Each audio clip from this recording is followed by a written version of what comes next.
Hi, I'm Luisa Patterson, and I attend High Rock, Arlington. I'm Brazilian. I grew up in Brazil, and when I was 13, both my parents had retired, and they wanted to have an experience to live abroad for 2 years, learn English as a second language, and we moved to Texas. And shortly after we were there, my dad became very ill, and we couldn't figure out what was wrong with him. And because of the language barrier and healthcare costs, we moved back to Brazil. And a few weeks later, he ended up passing away. He had cancer, and it was very quick.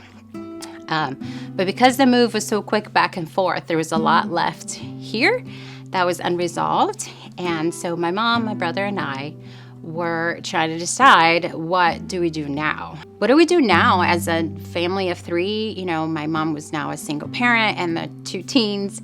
And where was God leading us? So at the end of the year, after my dad's passing, we moved back to the U.S. and we got resettled. Then a year after that, I graduated high school and went off to college in Colorado. And my mom found herself alone and chose to move back to Brazil. We would share prayer requests and just what was going on in our lives. You know, if we were looking for a job or roommates or trying to decide kind of where to go next. And we would all three pray individually. And then we would come back and share what God was telling each of us. And if we weren't in unison of what we were hearing from God, we would go back to praying individually until we felt like we were being led in the same direction. And that's how we kept really close intimacy and knowing each other. Prayer was our lifeline.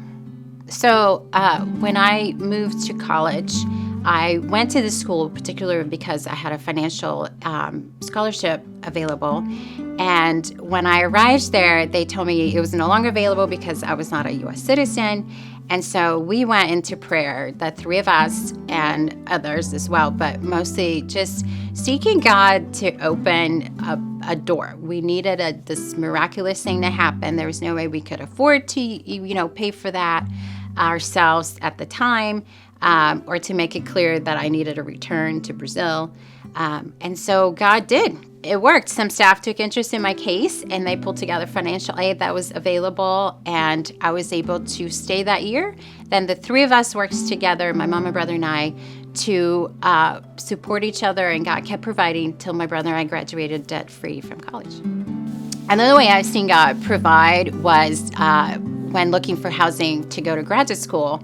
I had a roommate. We were both very poor. We just wanted the bare minimum housing that we could afford. And my mom has always told me that, God's not got a half answers. He's got a full answers. And so when we did find housing, we prayed a lot about this. We just saw God provide in such abundance beyond what we ever dreamed of.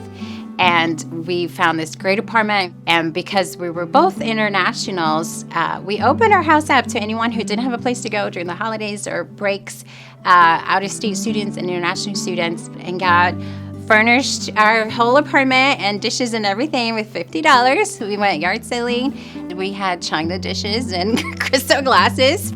And people would come over, these poor international students, and we would serve them china dishes and crystal glasses. And they were like, "Oh, you didn't have to be so fancy." We're like, "No, this is all we have."